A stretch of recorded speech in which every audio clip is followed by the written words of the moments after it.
My gosh, episode 18 of Apothecary Diaries. What an absolutely insane episode. Just absolutely jam-packed. I don't even know where to start. I'll probably just do my typical, just start from the beginning of the episode, go through the whole thing. But yes, the reveal around Lacan supposedly being Maomao's father.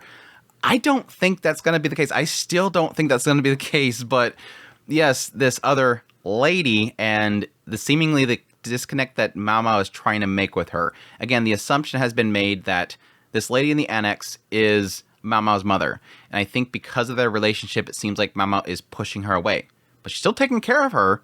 So that obviously indicates there that she has a connection to her. But seemingly, obviously, with both her father and mother, if it's the lady and Lacan, she's trying to push them away. But it still leaves a lot of question marks up there that this might be misdirection or just she doesn't know the whole story. She thinks that is, or people think that's the case, but it's not really. Additionally, there's been a long question mark surrounding Maomao's arm.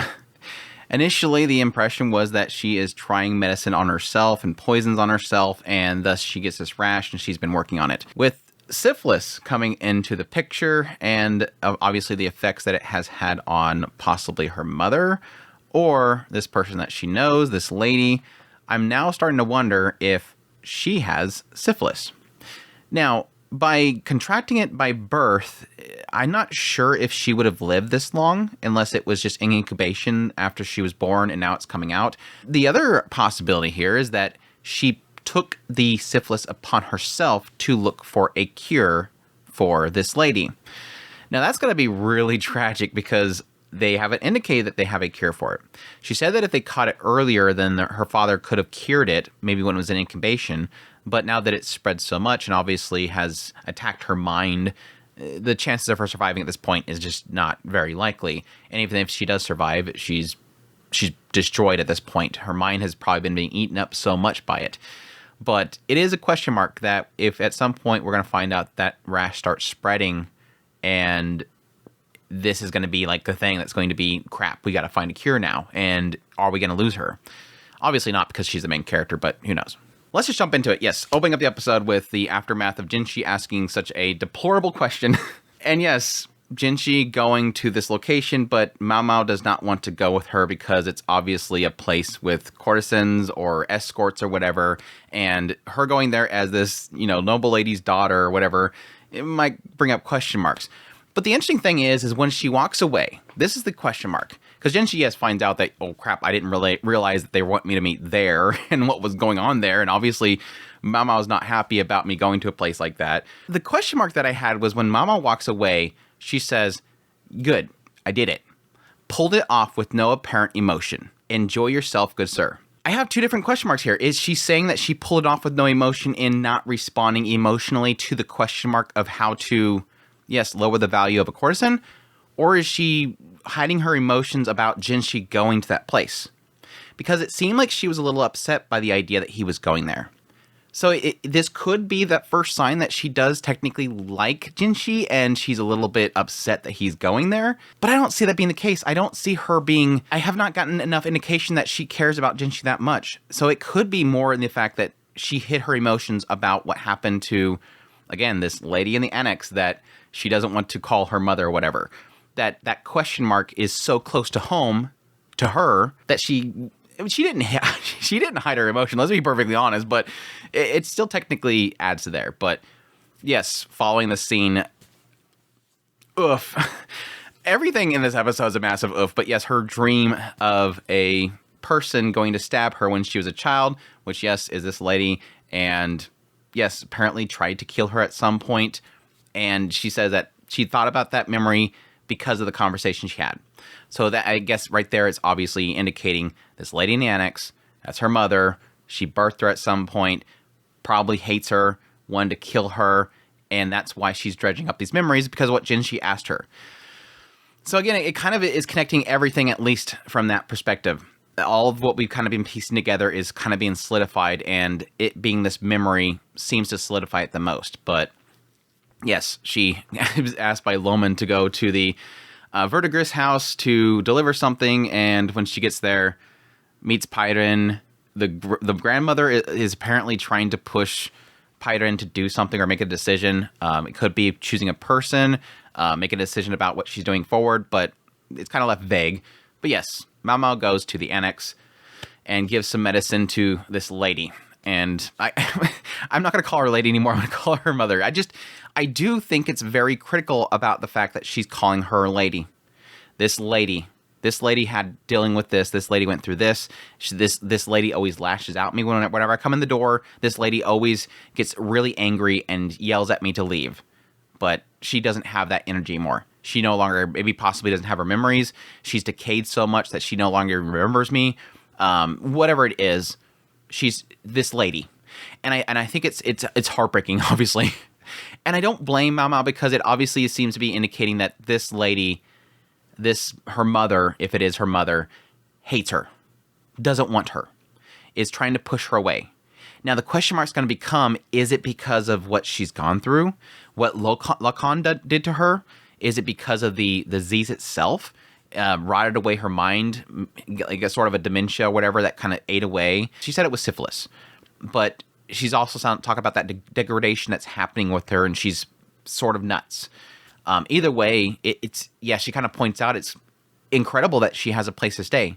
Like they made this secluded location for her to stay. She's away from customers' eyes, but she's here. Like, she's able to actually stay here. So it at least shows how much these people cared for her. That this lady of this house loved this lady so much that she's giving her a place to stay in what's going to be like probably a very long degradation till she dies. But she points out the medicine that she's giving her isn't like, it's not even going to be able to provide temporary relief, but it's the only medicine they've been able to get. So it sort of means that, yes, they've been trying to figure out a way of helping her, but at the stage that she's at right now, this isn't really doing much, but we don't really have any other options. Now, the interesting thing is that she's pointing out, yes, this place used to not be as great as it was. Like, the Vertigus house has only, like, become the status that it is over the last, like, decade. But a decade ago, it operated in shams. And this lady, again, mother, used to actually work there. And at some point, she was unlucky enough to catch syphilis. Now, it seems like she says that when her father arrived, they didn't really trust him. He just kind of came out of nowhere. He was a eunuch. He showed up out of nowhere. They didn't really want to trust him with information, and didn't disclose upon him that she had syphilis. Otherwise, what Maomao says, he would have been able to treat her. But they didn't tell him. So when it finally started to reappear, the rashes turned to the sores and everything, there wasn't really anything he can do. Like, it's too late in the whole process, so they kind of just locked her away, and that was it. It's really kind of tragic in the idea, like, it's constantly trying to paint this as being Maomao's mother. Or she can just genuinely be a nasty person. It could be more in the idea that because Lacan forced himself upon her, if it is technically Maomao's father, because Lacan forced himself upon her, and she didn't like him, and it ruined her life, she kind of, it's kind of that whole unfortunate tragedy of the idea of the person blaming the child. Because this happened to me, it ruined my entire life, he did this to me, I'm going to blame the child.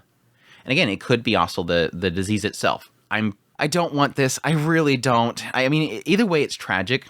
Either way it's tragic, whether it's the decay of the mind or if it's the revenge of the hatred for the man that forced himself upon her.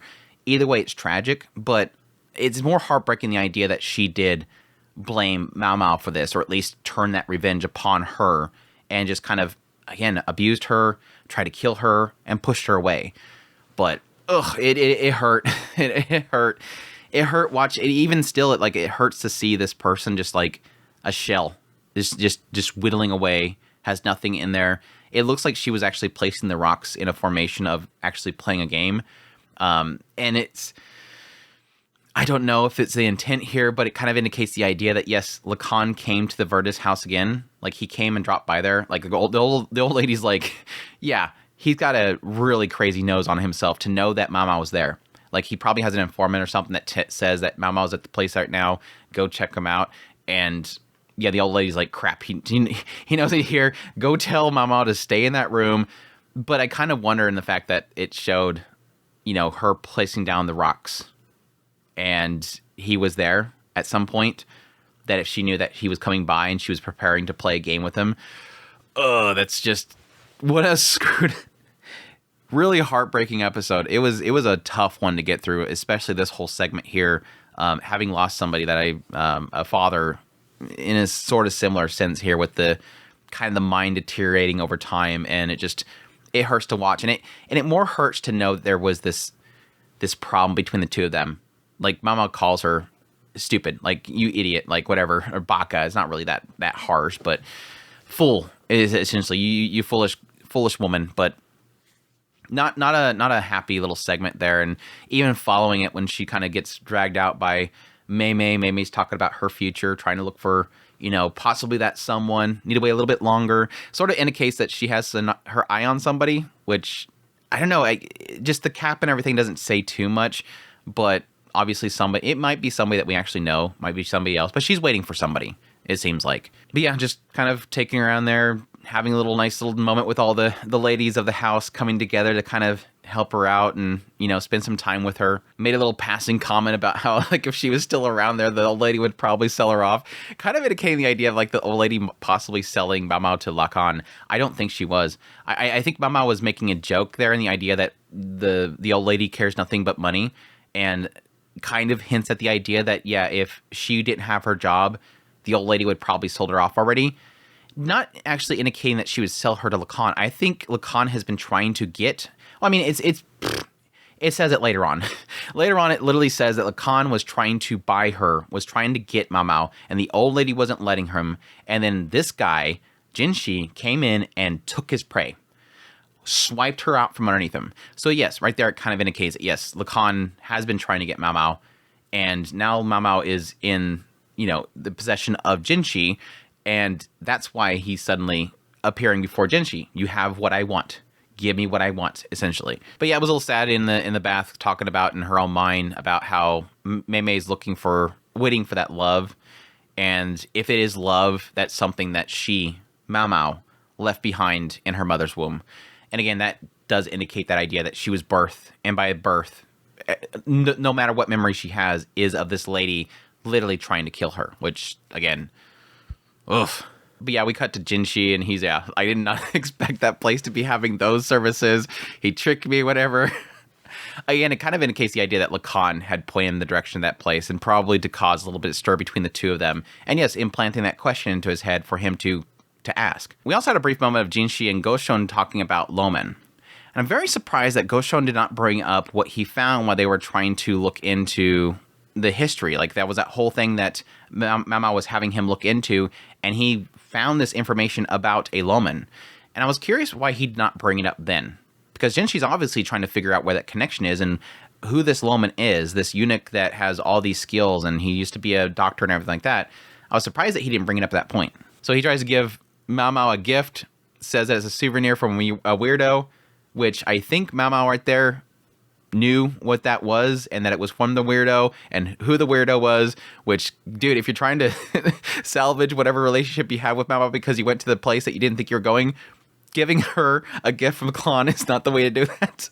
He doesn't know entirely, I don't think. And again, it later on it indicates the idea that he didn't want to believe it, and now he's finally solidified it late after this, that yes, this is Maomao's father.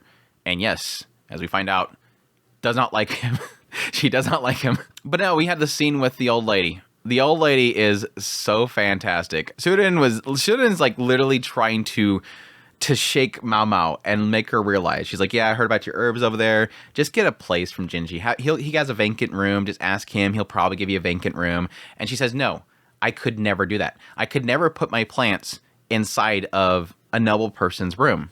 It's not something I should do. I am a lowly birth. And I like how she's literally trying to push up into Maomao, which we already get the indication that she, along with, Goshun, is trying to get the two of them together. They obviously know the two of them like each other, or at least Jinshi likes Maomao, but Maomao, she's figuring out right here. Maomao's not accepting what Jinshi's trying to throw at her because Maomao is of a lowly birth, and that she is not worthy of Jinshi, and thus that option's not even in her head. And it really does feel like right here she's trying to push into her head, do not create that divide. If you keep thinking that way, you're going to miss an opportunity. Separating everything based on status can lead to missed opportunities. She's basically telling her, leave that door open. Yes, it's good that you know that. You're a smart person. You know how to realize where your place is. That's good. But don't miss that opportunity.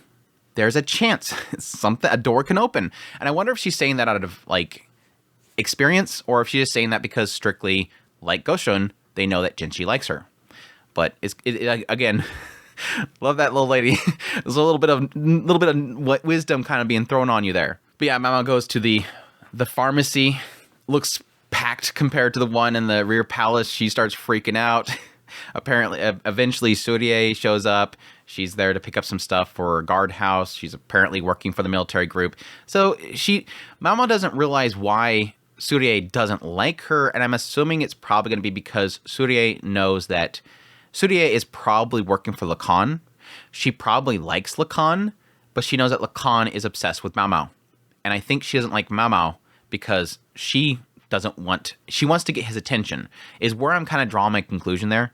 Because she doesn't seem mean, but she seems off-put by Maomao's presence. But yeah, Maomao gets her potato flour. I don't know what the potato flour would be for. It would probably be some sort of beautifying, purifying thing, because yes, right after this, it goes right into Maomao starting to question who Jinshi is again. I mean, it's surprising that she doesn't spend as much time thinking about that as we as a viewer does. Everybody else seems to do. But yeah, she's finally starting to try to question who Jinshi is. I mean, this is this eunuch.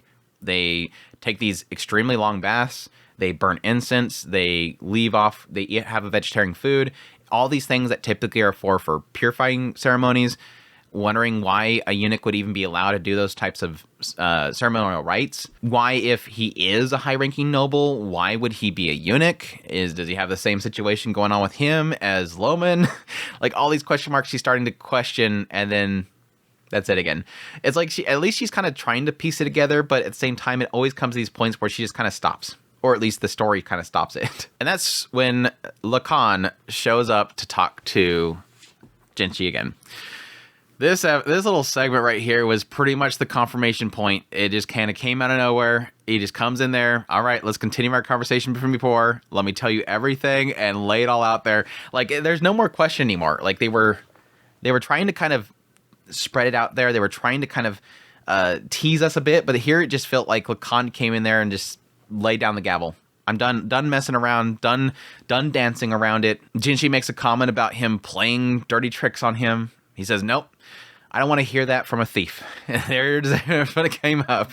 There's that thief. I've been trying to convince that old madam, which they're kind of implying as the old lady of the Verdis house. But I've been trying to convince her, and you came in there and stole her. And I kind of want it returned. And I'll pay whatever you want. And that's when Jinshi, yes, pretty much brings up No, it was interesting because he says specifically, I want my prize returned. I'll pay whatever you ask. I'm not going to repeat the same mistake as last time.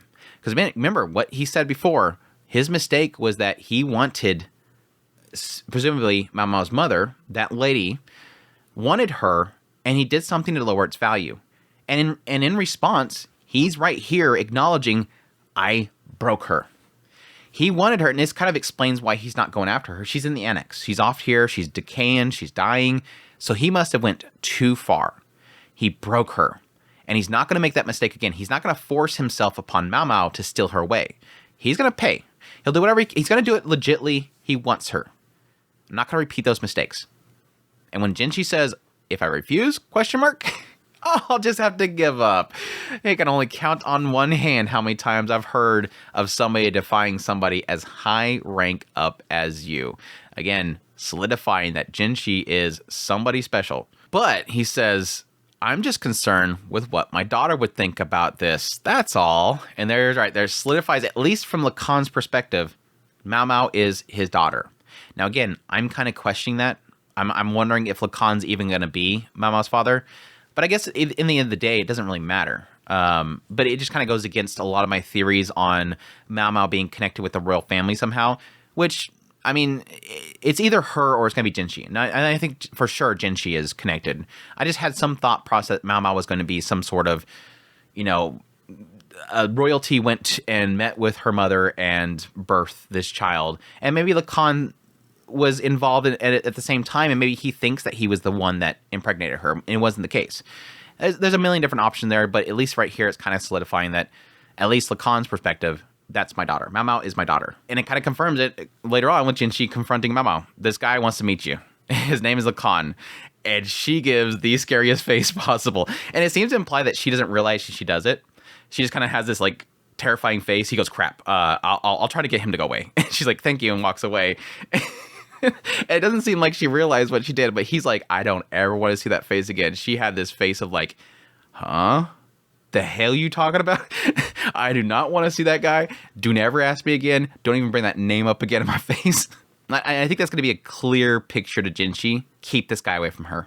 I hope so. I think from that face that she gives him, that should solidify for him. If he cares for Maomao, he should do everything in his power to get him to go away. Which, yes, is starting to make me wonder how powerful Jinshi is. How high up is he? Is he technically, like I've always been predicting, again, the brother of the emperor himself? And if he's that powerful, maybe it's because he's trying to hide his identity. It seems like Lacan knows who he is. If he's that powerful, can he get rid of Lacan? Or is it because Lacan is so in a good position, because he's so like needed by the empire and the emperor himself, that's not going to be like, I'm not going to get rid of Lacan over your servant. And that's really that's the shutdown is right there. Like, it doesn't matter if he's bothering him. Lacan's not going to get rid of just because he's bothering him and this lowly servant. But yeah, it was interesting that Jinshi, he put it together. He just didn't want to admit it. And I think it's because this is going to be, it's going to be obviously an issue. But yeah, as Maomao was walking away, she's like, yep, looks like he figured it out. I'm curious what she means by he figured it out. Is it Jinshi or is Lacan? I think she means Lacan, because there's no indication from Jinshi asking her to meet up with this official, this weirdo. So I think right here she's confirming Lacan has figured it out. Lacan knows who I am. Even though it looks like the house was trying to keep Maomao separate from him. They were trying to keep him hidden away. This is like this, again, this is another one of those things they're revealing this episode. Everybody knows who Lacan is. Everybody. This wasn't no secret. Maomao knows who he is. Maomao has been trying to avoid him. Doesn't want to have anything to do with him, because obviously the implication here is that he destroyed my mom and my mom destroyed me. She doesn't want to have anything to do with any of them. She's still helping her mother, but she doesn't want to be especially involved with Lacan. But anyways, yeah, we wrap up the episode with the garden scene. Her finding the garden, going crazy and geeking out like she usually does. Got a nice little kind of geek out moment at the end of the episode. But the Kusuriya, I'm not sure what they're doing with this girl. Again, I think she knows Lacan and she's jealous of Maomao. But yeah, she shows up and talks about the fact that there's these plants there. She was given permission to plant there. It's an unofficial garden. Don't be around here too much. The doctors know about it, which is weird. And additionally, pointing out the idea that she jokes about the fact that she's planting medicine to bring back the dead. And Maomao freaks out about this, which is weird. Now, yes, the obvious thing here is that Maomao is geeking out because, what? A medicine that can bring back the dead? She wants it because she's a dork when it comes to medicine. But it seems like she's saying, I'd want that more than anything. Like, there's something that she needs to bring back to life. Is it specifically her mother? Or is it something else? That's the question mark. Which that kind of and this is a total side theory here, which is probably not going to be the case. And it's in the side theory where I am still holding on to the idea that the lady in the annex is not her mother. And if that's the case, the lady in the annex might be her aunt. And maybe the lady that died was the one that she wants to revive, and Lacan doesn't know that there's actually sisters here. That could be the case too, but yeah, I'm kind of curious as what she's so dead set on reviving. And again, my side theory is that it's going to be her actual mother, and this other lady is her aunt, which would also explain that separation she's having with saying that lady. But yeah, Kusuriya says, I heard you're apothecary. Are you a really good apothecary? How good are you? And she's like, I don't know. And then she said that she's going to plant some morning glories and leaves. I don't know exactly what morning glories do. According to this website, is to regulate human reproduction. Okay. Used for issues for labor and delivery, treatment of migraines, used for their effects on the human mind. So it looks like it's a reproductive thing. Something mental. I don't know. We'll see. It just occurred to me that statement that Loman apparently made to Maomao before she went back, it was probably having to do with Lacan. Loman probably told Maomao to avoid Lacan. Anyways, that was a lot to go through. I hope you guys enjoyed this video. As always, if you did, make sure that like button down below, comment, let me know what's thought of the episode. Additionally, if you're new to the channel, make sure that subscribe button's on my content. I do news, reviews, first impressions, top list. If it's anime, it's pretty much here. Additionally, if you like this content and you want to support the channel more, I have Patreon link, tips, links, super things, membership button down below. Greatly appreciate it, but it does. And y'all take care.